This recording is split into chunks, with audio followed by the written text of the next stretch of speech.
మహానగర పాలక సంస్థలో పనిచేస్తున్న 25,000 మంది కార్మికుల జీవితాల్లో కొత్త ఏడాది సరికొత్త వెలుగులు నింపనుంది. దీర్ఘకాలంగా అపరిష్కృతంగా ఉన్న కొన్ని సమస్యలపై కొత్త కమిషనర్ తీసుకున్న సానుకూల నిర్ణయాలే ఇందుకు కారణం. ఒకప్పుడు దేశంలోనే సుందర నగరాల్లో ఒకటిగా పేరు తెచ్చుకున్న హైదరాబాద్ ప్రతిష్ట కొన్నేళ్లుగా మసకబారుతోంది. నగర పారిశుధ్యంపై పాలకుల్లో తగ్గిన ఆసక్తే ఇందుకు కారణం. క్షేత్రస్థాయిలో పనిచేస్తున్న దాదాపు 25,000 మంది సిబ్బందితో పాటు అధికారుల్లో అలముకున్న నైరాశ్యాన్ని పారద్రోలేందుకు కొత్త కమిషనర్ సోమేష్ కుమార్ నడుం బిగించారు. దుర్భర పరిస్థితుల్లో పనిచేస్తున్న సిబ్బందికి ఇకపై మెరుగైన సదుపాయాలు కల్పించాలని నిర్ణయించారు.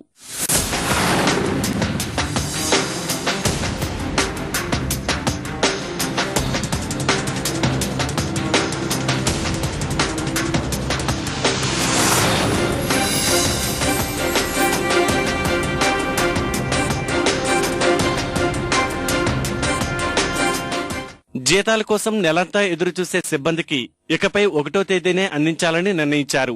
పీఎఫ్, ఈఎస్ఏ కోసం తీసుకుంటున్న మొత్తానికి సంబంధించిన వివరాల్ని నెలవారీగా అందించనున్నారు. కార్మికుల జీతాన్ని జేబులో వేసుకుంటున్న దళారుల ఆటకట్టించేందుకు స్మార్ట్ కార్డులను జారీ చేయనున్నారు.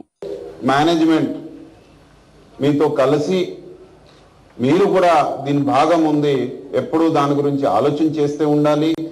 మీ సమస్య ఏమేమి ఉన్నాయి దీనికి కూడా తీర్చడానికి ప్రయత్నం చేయాలి. ఒకటి, మీ అందరికీ ప్రతి నెల మీ బ్యాంక్ అకౌంట్లో 1వ తేదీకి జీతం రావాలి.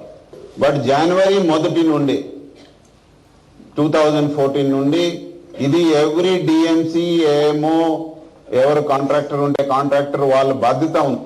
మీకు ఫస్ట్ నెల 1వ తేదీ మీకు జీతం రావాలి. తాజాగా పురపాలక కార్మికుల సమస్యలపై మంత్రి మహేందర్ రెడ్డి ఆధ్వర్యంలో జరిగిన సమీక్షా సమావేశంలో వేతన సమీక్షా సంఘాన్ని ఏర్పాటు చేశారు. దీనిలో సభ్యుడిగా ఉన్న కమిషనర్ సోమేష్ కుమార్ జీతాల పెంపుపైన కీలక సిఫార్సులు చేయనున్నట్లు సంకేతాలిచ్చారు. కమిషనర్ నిర్ణయంపై కార్మికులు సంతోషం వ్యక్తం చేస్తున్నారు.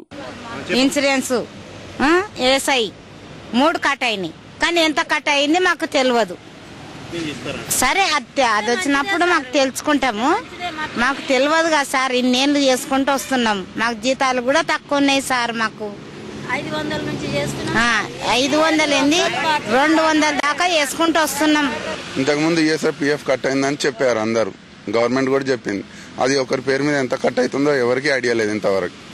ఇప్పుడు మాకు స్లిప్స్ ఇస్తారంట, ఆ స్లిప్స్ బట్టి పిఎఫ్ ఆఫీస్కి వెళ్తే ఎవరి పేరు మీద ఎంత అమౌంట్ ఉందో తెలుసుకోవచ్చు అంట. కోడ్ నెంబర్ ఇస్తారంట, కోడ్ నెంబర్ తీసుకుని వెళ్తే ఎవరి పేరు మీద ఎంత అమౌంట్ ఉంది చెప్తారంట స్లిప్స్ ఇచ్చి.